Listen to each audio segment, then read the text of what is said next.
모스크바가 사상 최대 우크라이나 드론 공격을 받고 있습니다. 전쟁이 다시 블라디미르 푸틴 권력 중심부 근처까지 다가왔습니다. 임시로 설치된 사이렌, 운항이 중단된 공항들, 그리고 러시아 방공군이 하늘에서 대응하려는 모습을 보여주는 영상들이 있습니다.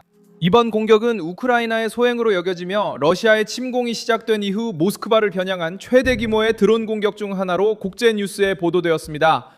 이번 공격은 영국이 우크라이나를 위한 대규모 지원 패키지를 발표한 바로 그날에 발생했습니다. 연말까지 15만 대의 드론과 350개 이상의 방공 미사일 그리고 레이더도 추가로 지원할 예정입니다. 크렘린이 통제하고 있다는 이미지를 팔려고 애쓰는 동안 수도에서는 드론이 방어선을 뚫고 민간 지역에 파편이 떨어지는 모습이 목격됐습니다. 정유소는 며칠 만에 두 번째로 불이 났고 주민들은 지역 채팅방에서 정보를 찾고 있습니다. 국영 텔레비전이 매일 외교, 기후, 러시아의 위대함만 이야기했기에 바로 그 지점에서 푸틴의 힘 내러티브가 큰 충격을 받습니다. 러시아는 모스크바를 방어하기 위해 여러 겹의 방어망과 판치르 시스템 그리고 수도 주변의 보호를 약속했습니다. 하지만 퍼진 영상들은 실패, 목표를 빗나가는 미사일 그리고 크렘린의 방패가 충격을 막지 못했다는 느낌을 보여줬습니다. 우크라이나가 러시아의 물류 중심부에 어떤 타격을 가했을까요? 푸틴이 왜 이 당혹감의 규모를 숨기려고 하는 걸까요? 모스크바가 어떻게 방공망으로 둘러싸여 있음에도 불구하고 공격을 받았을까요?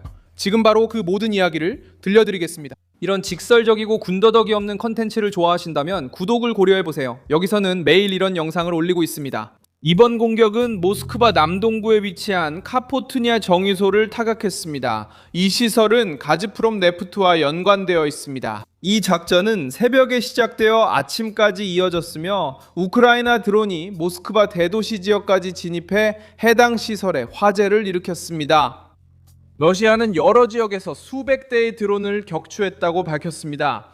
하지만 화재를 진압하고 항공편을 중단하며 수도 내 피해를 해명해야 했던 사실 자체가 러시아 방어 체계가 이번 작전의 정치적 파급 효과를 막지 못했음을 보여줍니다. 키흐는 연료, 물류, 에너지 인프라와 관련된 목표물을 집중적으로 타격해 러시아의 수익을 차단하고 보급을 어렵게 만들며 러시아가 매일 우크라이나 도시를 공격하면서도 자신의 수도는 계속 안전할 것이라고 생각할 수 없다는 점을 보여주려 하고 있습니다. 소셜미디어에 퍼진 영상들은 모스크바 상공에서의 긴장된 순간들을 보여주었습니다. 일부 영상에서는 드론이 상업지구 위를 지나가고 방공 시스템이 발사되며 요격 후 물체가 떨어지는 모습이 포착되었습니다. 주민들은 다른 장소에서는 정유소 일대에서 치솟는 연기를 촬영했습니다. 이 장면이 주목받은 이유는 모스크바가 러시아 선전에서 전쟁과는 거리가 먼 요새로 자주 묘사되기 때문입니다. 하지만 이번에는 전쟁이 바로 수도의 하늘에 나타났습니다. 얼마 전까지만 해도 우크라이나의 손이 닿지 않을 것 같았던 건물, 도로, 주택가 앞에서 러시아 방공망이 당혹감의 중심이 되었습니다. 모스크바는 여러 겹의 방어망과 곳곳에 배치된 장비 그리고 수년간 외부 위협에 충분히 대응할 수 있다고 소개된 시스템들을 갖추고 있습니다. 그럼에도 불구하고 이번 공격은 뚜렷한 허점을 드러냈습니다. 보도와 영상에서는 미사일이 드론을 놓치거나 하늘에서 폭발이 일어나고 파편이 떨어지는 모습이 포착되었습니다. 요격 시도 이후 러시아가 현대 방어의 상징으로 사용하는 판치르 시스템이 결국 드러나면서 이 장면들은 SNS에서 조롱거리가 되었습니다. 선전에서는 이를 철벽이라고 말합니다. 영상들은 수도가 취약하다는 점을 보여주었습니다. 그 영향은 정유소를 넘어섰습니다. 교통 및 항공 당국은 공중 위협 때문에 모스크바 공항에서 항공편을 일시적으로 중단시켰습니다. 이것은 수도의 정상적인 운영에 영향을 미치며 공격이 산업지대에만 국한되지 않았음을 보여줍니다. 정유소와 방공에 관한 영상이 SNS에서 퍼지는 동안 공식 뉴스는 정상적인 모습을 우선적으로 보도했습니다. 푸틴은 정치 일정을 소화하며 세계 질서와 기타 관련 주제에 대해 발언했습니다. 이러한 대조는 크렘린의 고전적인 선전 방식을 드러내며 사람들을 화나게 했습니다. 현실의 압박이 커지면 방송은 화제를 돌리려 합니다. 2026년에는 텔레비전에서 화제를 숨기는 것만으로 부족합니다. 주민들은 촬영하고 게시하고 댓글을 달며 공식적인 침묵을 약점의 증거로 바꿉니다. 블라디미르 푸틴은 그 시기에 카잔에 있었고 동남아시아 국가연합 지도자들을 맞이하고 있었습니다. 공식 이미지는 국제회의에서 미소 짓고 글로벌 영향력을 말하는 통제력 있는 지도자였습니다. 동시에 모스크바는 드론, 연기, 경계 태세에 들어간 공항들에 대응하고 있었습니다.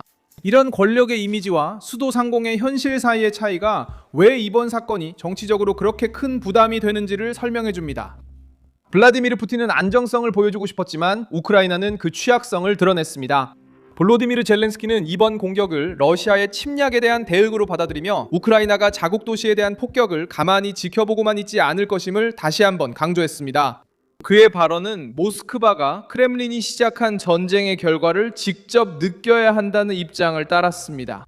우크라이나 외무장관 안드리 시비르아는 러시아 주민들에게 무슨 일이 일어나고 있는지에 대한 질문은 푸틴에게 해야 한다고 말하며 도발하기도 했습니다.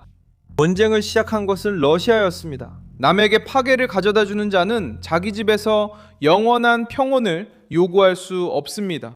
이 공격은 영국이 우크라이나를 위한 대규모 지원 패키지를 발표한 바로 그날 일어났습니다. 연말까지 15만 대의 드론과 350개 이상의 방공 미사일 그리고 레이더도 추가로 지원됩니다. 이 발표는 영국 국방장관 댄 자비스가 브뤼셀에서 열린 우크라이나 방위 연락그룹 회의에서 했습니다. 이 지원 패키지는 7억 5,200만 파운드, 즉 약 9억 9,600만 달러에 달하며 동결된 러시아 자산과 연계된 대출로 자금이 조달될 예정입니다. 실질적으로 런던은 푸틴이 자신이 시작한 전쟁의 일부 비용을 부담하게 될 것이라고 말하고 있는 셈입니다. 영국의 지원 패키지는 모스크바가 왜 점점 더 큰 압박을 느끼는지 설명해 줍니다. 우크라이나는 전선에서의 용기에만 의존하지 않고 외부 지원을 받으며 드론, 레이더, 방공 시스템을 점점 더 기술적으로 진화하는 전쟁에 연결하고 있습니다. 영국은 우크라이나가 러시아의 공격에 저항하고 대응 능력을 유지할 수 있도록 강화하기를 원합니다. 푸틴에게는 문제는 새로운 지원 패키지마다 키예프에 버틸 수 있는 시간이 늘어나고 러시아가 지구전으로 승리할 수 있다는 희망이 줄어든다는 점입니다. 브뤼셀 회의는 우크라이나가 여전히 서방 군사 의제의 중심에 있음을 보여주었습니다. 이 연락그룹은 수십 개 국가가 모여 키예프가 영토를 지키고 도시를 보호하며 러시아의 시설에 압박을 가하기 위해 정확히 무엇이 필요한지 논의합니다. 영국 지원 패키지는 단독이 아니었습니다. 이것은 새로운 제재, 에너지 지원, 그리고 탄도미사일 방어 시스템에 대한 논의에 더해지는 것입니다. 푸틴은 러시아가 소모전에서 이기고 있다고 세계를 설득하려 하고 있습니다. 우크라이나의 동맹국들은 계속해서 장비, 자금, 그리고 생산력을 지원하고 있습니다. 각각의 성공적인 공격은 러시아가 방위에 더 많은 돈을 쓰게 만들고 도시를 보호하기 위해 자원을 이동시키며 내부적인 실패를 해명하고 국민들 사이의 피로도를 관리하도록 강요합니다. 우크라이나는 저렴한 기술로 더 큰 정치 경제적 비용을 초래하고 있습니다. 반면에 모스크바는 대부분의 드론을 격추시켰다고 주장하며 대응하려 합니다. 하지만 이런 주장은 이미 일어난 일에 영향을 지울 수 없습니다. 공항 운영을 중단하고 비상사태를 발령하며 정유소 화재를 처리하고 방공망이 실패하는 영상을 봐야 하는 수도는 이미 그 충격을 겪은 것입니다. 러시아가 요격 성공 숫자를 크게 발표할 수는 있지만 결정적인 요점은 따로 있습니다. 드론이 너무 가까이 접근했고 중요한 목표를 타격했으며 완벽한 방어라는 주장과 현대전의 현실 사이에 간극을 드러냈습니다. 이 사건은 내부 사기에도 영향을 미칩니다. 크렘린에 충성하는 진행자들이 걸러낸 TV 보도로 전쟁을 보던 러시아 시민들은 이제 다른 주민들이 촬영한 영상으로 자기 수도 상공의 드론을 보게 된 걸까요? 모스크바가 그렇게나 잘 보호되고 있다면 정유소가 어떻게 다시 공격당한 거죠? 방어가 그렇게 효율적이라면 왜 이렇게 많은 영상에서 허점이 드러나는 걸까요? 푸틴이 모든 것을 통제한다면 왜 수도에서는 연기와 공습 경보를 일상처럼 받아들여야 하는 걸까요? 영국의 15만 대 드론 지원 패키지는 바로 이런 상황에서 도착했습니다. 이는 우크라이나가 단순히 새로운 공격을 기다리는 것이 아니라 푸틴에게 압박을 가하는 전략의 정치적 동력이 되는 셈입니다. 러시아는 여전히 군사력과 중화기 전력 그리고 우크라이나에 막대한 파괴를 일으킬 수 있는 능력을 가지고 있습니다. 하지만 모스크바에 대한 공격은 푸틴이 쌓아온 무적의 이미지를 무너뜨립니다.